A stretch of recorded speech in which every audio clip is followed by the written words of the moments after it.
رشتوں میں شکریہ اور معذرت کو اپنائیں۔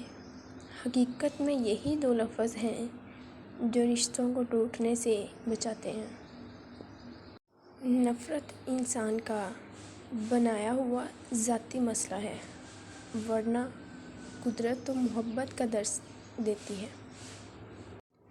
دلوں میں انتقام کا بوجھ رکھنا ایسی تھکن ہے کہ جس سے چہرے تک تاریک پڑ جاتے ہیں۔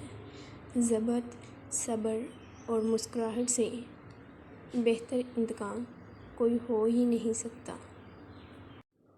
خود کو سب سے بہتر سمجھ لینا ایسی بیماری ہے جو انسان کو کسی قابل نہیں چھوڑتی۔ دوست وہ ہوتا ہے جو آپ سے کسی بات پر روٹھ کر جلد مان بھی جائے۔ وہ دوست ہرگز نہیں ہو سکتا جو آپ سے روٹھ کر آپ سے وجوہات مانگتا پھرے۔